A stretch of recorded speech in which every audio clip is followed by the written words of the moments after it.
भरा स्वच्छ पानी नदियों में जीवन का उल्लास लिए चहक चहक कर गाते पंछी रंगों की बौछार लिए नन्ही नन्ही बूंदों से भरते हैं खेत खलिया। ये सिर्फ किसी कविता का मुखड़ा नहीं है, हमारा देश सचमुच ऐसा ही है। जब भारत मां ने आहत होकर एक बार पुकारा तो कैप्टन सुमित ने तुरंत ही जला दी अपने उम्र की कंदील। अपनी मां को बेड़ियों में देखना उसे कतई गवारा नहीं था। अब हम आपको ले चलेंगे उस आशियाने में जो आज सुमित की याद बन गया है। आप चाहे तो ले सकते हैं एक छोटा सा ब्रेक, मैं आपको यही मिलूंगा सुमित के आशियाने के आसपास। Take the break.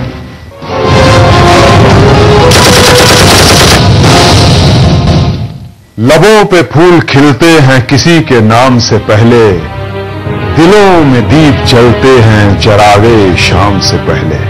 हाजिर हूं मैं एक बार फिर वॉर हीरो से। सुमित राय ऐसे ही थे जिनके नाम से पहले फूलों की कतारें बिछ जाती थी।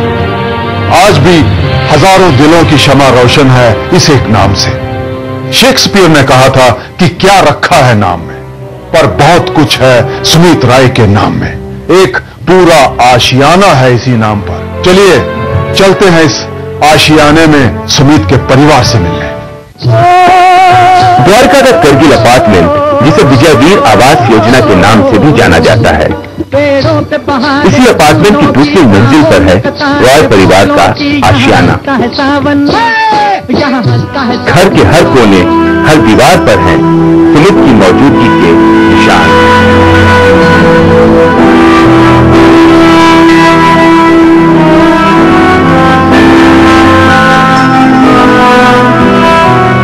परिवार वालों के दिल में बसता है वो। कुच्ची अपनी मां का लाडला था। आज इतने सालों बाद भी कोई भूला नहीं है वो पल जब सुमित उनके बीच से कहीं दूर चला गया था। जिस माहौल में मैं रह रही हूं ना, यहाँ पे ऐसे बच्चे हैं जिनके फादर नहीं है। इसके तो चाचा है ना, जिनके फादर नहीं है, सब उसी एज के बच्चे हैं।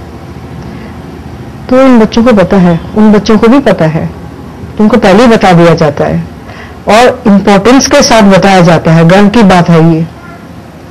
देशभक्ति की बातों से हम उनको बताते हैं कि भाई कैसे कैसे लड़ाई हुई थी, कैसे कैसे उन्होंने शहादत दी है। मां को अपने लाडले से जितना प्यार था, सपन रॉय को भी अपने जिगर के टुकड़े से उतना ही लाड था। उनका मजबूत दिल भी अपने बेटे की आवाज सुनने के लिए तरसा करता था।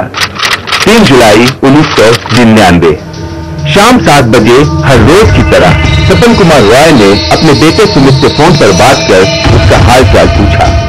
2 घंटे बाद फोन की घंटी बजी और पैगाम लेकर आई उनके बेटे की जिंदगी से रुखसती की।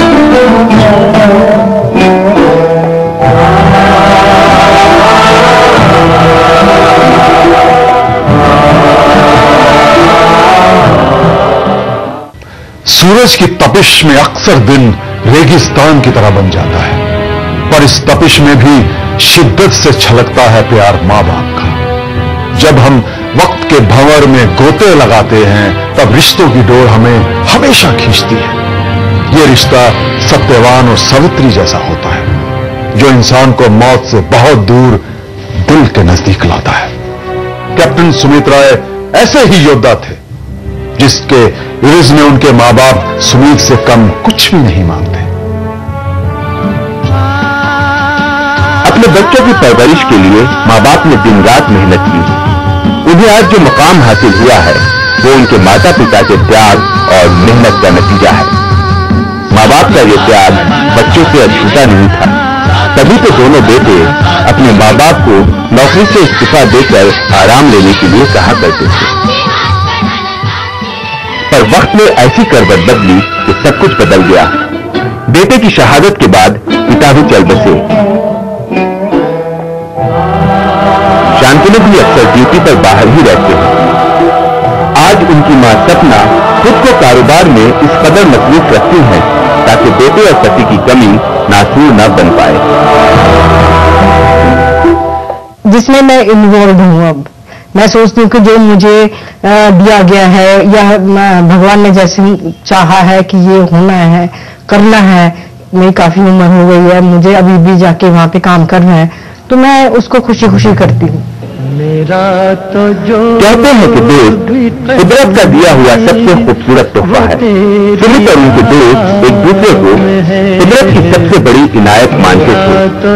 सुबह हो या शाम दोस्तों की महफिल जब भी जमती सभी समा खुशगवार हो जाता। आज जब उनका सबसे प्यारा दोस्त उनके बीच नहीं है तो एक चीज तो दिल में रहती है, पर फिर उसका जज्बा इन सबको एक यादगार लम्हा दे जाता है। एक दिन हम क्रिकेट खेल रहे थे, तो हम क्रिकेट खेलने गए थे पार्क में, तो वहां पर फ्रेंडली मैच खेल रहे थे। तो अब वो बैटिंग कर रहे थे, मैं बॉलिंग पर था। जब मैंने बॉलिंग की तो मेरी पहली बॉल पर ही वो आउट हो गए, तो और एम्पायर ने आउट दे दिया। तो उनको इतना गुस्सा है, जो बैट उन्होंने फेंक करके मारा, कि वो इस चीज को चाहते थे कि मैं मतलब आउट नहीं हूं। मैं चाहता वो हमेशा हर चीज में आगे बढ़ना चाहते थे। यारों का साथ खेल के मैदान से स्कूल के गलियारों तक कितना सुखद एहसास होता है।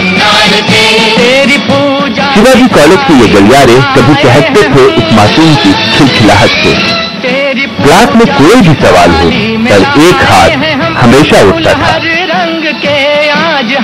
किसी की याद के लिए जरूरी नहीं कि एक लंबा अरसा साथ गुजारा हो, कभी कभी दो चार पल की मुलाकात या फिर इसका एहसास ही काफी होता है एक अमिट छाप के लिए। कैप्टन सुमित रॉय भी कुछ ऐसे ही थे कि उन्हें केवल परिवार और दोस्त ही नहीं बल्कि पड़ोसी और रिश्तेदार भी याद करके नहीं थकते। मेरा जो ट्विन में से जो एक बेटा है उसके मतलब स्ट्रक्चर से लेकर उसका फेस से लेके अभी है वो 1 साल का, सब कुछ सुमित जैसा है। उसका गुस्सा सुमित जैसा है, जो मैं अभी सुनती हूँ नानी से या किसी, उसका डिटर्मिनेशन जब उसे कुछ करना होता है, जैसे छोटे से बच्चों को अब उसे अगर साइकिल में चढ़ना है तो वो चढ़ के ही रहता है। डिटर्मिनेशन बिल्कुल सब कुछ सुमित की तरह कहते हैं। And I don't know rebirth क्या होती नहीं होती, बट कहते कि हाँ ही यू नो सॉर्ट ऑफ कितना सुमित ही आ गया जो चला गया वो लौटकर वापस तो नहीं आ सकता, पर जाते जाते वो छोड़ गया है सबके दिल में अपना एहसास, अपनी याद। दुनिया से वो रुखसत हंसते हंसते हुआ, क्योंकि वो अपने पीछे छोड़ जाना चाहता था चैन और अमन। कैप्टन सुमित रॉय एक ऐसा वीर जवान था जो अपनी यूनिफॉर्म के लिए जिया और उसी के लिए मरा।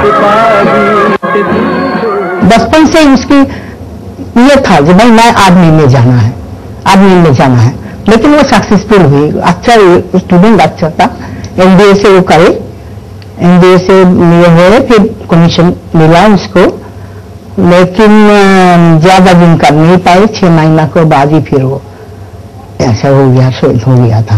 जिस उम्र में और बच्चे अपने भविष्य के बारे में सोचना शुरू करते हैं, उस उम्र में अपने सपने को सच में बदल आकाश की बुलंदियों को छू लिया था।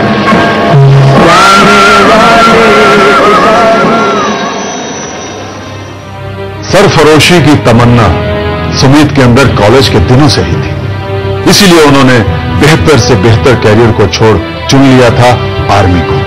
गढ़वाल राइफल्स, जिसने विश्व युद्ध और आजादी की लड़ाई में न केवल महान साहस का प्रदर्शन किया बल्कि अपनी एक अलग पहचान बनाई है। आज ये भारतीय सेना की जानी पहचानी इन्फेंट्री रेजिमेंट है, जो भारत के कोने कोने पर अपनी पैनी नजर रखती है। गढ़वाल राइफल, इसमें ज्यादातर जवान गढ़वाली हिल्स से हैं। हिमालय के पहाड़ों के बीच अपना बचपन और जवानी बिताने के बाद इन वीरों को पहाड़ अपने घर जैसे लगते हैं। 1887 से पहले गढ़वाल राइफल्स का नामो निशान भी नहीं था। गढ़वाल के वीर तब गोरखा बटालियन, बंगाल इन्फेंट्री और पंजाब फ्रंटियर में भर्ती होते थे, पर उनके प्रदर्शन से प्रभावित होकर उनके लिए एक अलग बटालियन नियुक्त की गई, गढ़वाल राइफल। तब से लेकर अब तक ये राइफल हर बार एक नया इतिहास रचती है, चाहे वो आजादी की लड़ाई हो या फिर करगिल।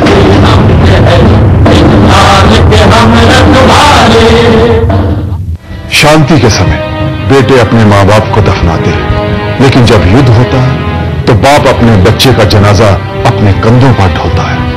यही कहा था ना क्राइसिस ने, और ये सच भी है। युद्ध तो अक्सर खत्म हो जाता है, पर युद्ध के साथ खत्म हो जाती हैं न जाने कितनी जिंदगियां, कितने परिवार, कितने सपने, कितनी ख्वाहिशें। क्या खून आज इतना सस्ता हो गया कि लोग उसे यूं पानी की तरह बहा देते हैं?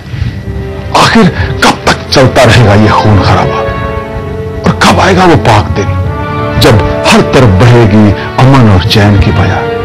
चलिए जाते हैं आवाम के पास और उनसे पूछते हैं कि वो क्या सोचती है देश पर जान लुटाने वाले वीरों के बारे में। जान देना कोई आसान काम तो है नहीं। जो विलिंगली जान देता है तो he is a great man, definitely great man. देशभक्ति का अब जो है आप किसी तरह सेवा कर सकते हैं, कोई किसी तरह से करता है, लेकिन जब आपने देखा कोई युद्ध शुरू होता है तो हम सब जो है उसके लिए बलिदान देने को तैयार रहते हैं। देशभक्ति में कोई कमी नहीं है। उनके लिए तो बहुत अच्छा लगता है। हम जो कुछ नहीं कर सके वो हमारे देश के लिए इतना करके गए हैं, उनके लिए बहुत बहुत अच्छा लगता है। उनके लिए पूजा करना चाहिए। हम हमेशा उनको याद रखेंगे। ऐ वतन हमको तेरी कसम, तेरी राहों में जाकर लुटा जाएंगे। फूल क्या चीज है तेरे कदमों में, हम बेट अपने सरों की चढ़ा जाएंगे। ऐ वतन, ऐ वतन। वतन के नाम पर बातें करने वाले बहुत मिलेंगे, पर बातों को हकीकत का जामा पहनाना हर किसी के बस का नहीं। देश पर कुर्बान होने के लिए ललक चाहिए, जुनून चाहिए, और वो जुनून, वो ललक कैप्टन सुमीत रॉय के पास थी। उनकी शहादत को सलाम करने के लिए सरकार ने भी कोशिशें की हैं। आज वो वीर बहादुर अपने पंखों पर सवार उस उड़ान पर निकल गया है जहां से वो वापस नहीं आ सकता। पर अगर आप उसके लिए कोई संदेश भेजना चाहते हैं तो हमें SMS करें। अपने मोबाइल बॉक्स में जाएं, टाइप करें WAR यानी वॉर, स्पेस देकर अपना मैसेज लिखें और भेज दें 549954 पर।